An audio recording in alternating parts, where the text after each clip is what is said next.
Hey guys, Reiko here. So I'm gonna show you tripod headstand. We are not going to use wall. And if you are a little scared, have a friend by you. You know, have somebody who can kind of catch your hips or catch your legs when you start to feel a little wobbly. So they can stand right next to you with your head just kind of like going aside, so that the person doesn't get hit into the head. So make sure like you're standing like a little bit like this. But the reason why I'm not going to use wall is wall becomes a little addictive. You know, like it's when we start practicing with a wall, it's great, but at the same time, the transition away from the wall is extremely hard. And so you'd rather start from the no wall environment and then work on feeling that strong back, your side body engagement. So I'm really going to talk about how to really hug your armpits.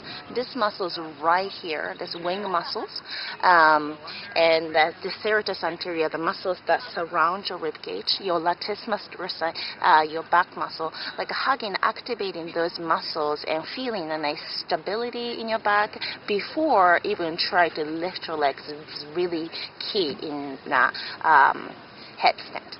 So we are not going to just like a kick up. I want you to feel the stability in your back, feel that your shoulders and your hips come in alignment.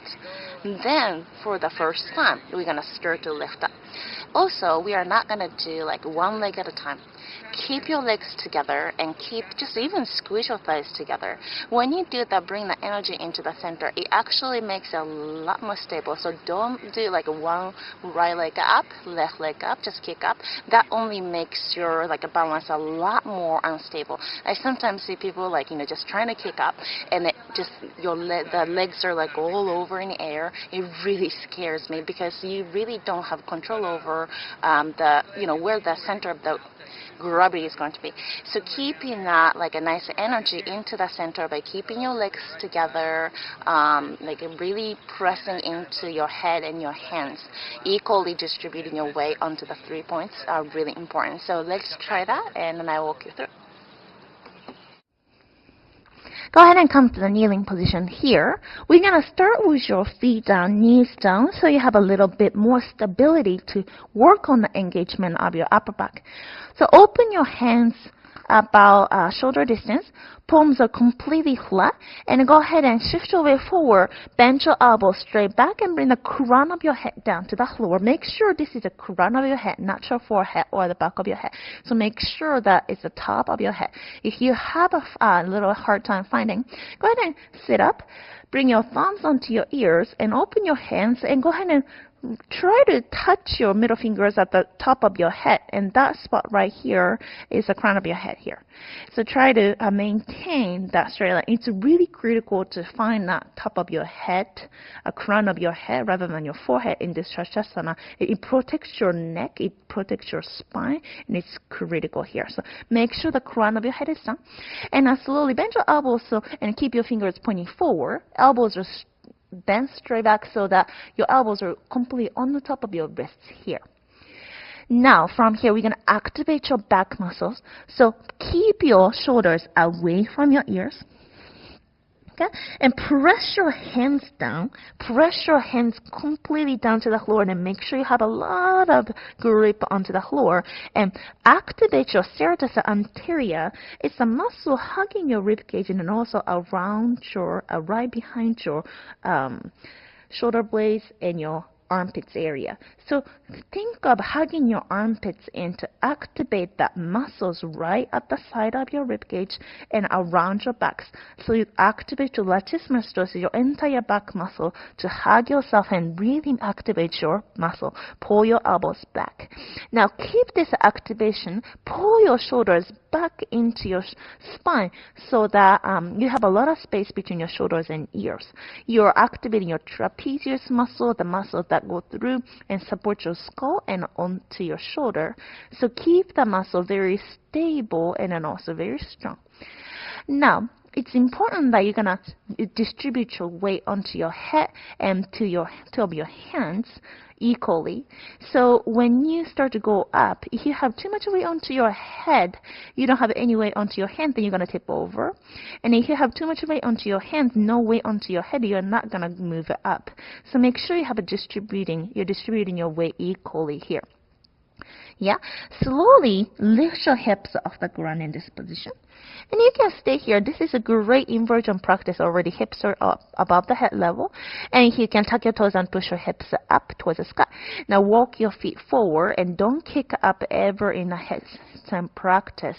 Keep walking until you can bring your hips on the top of your head almost and pull your lower belly and keep your back super active. Now when you walk, shift your weight forward, you might notice that your hands might try to lift up.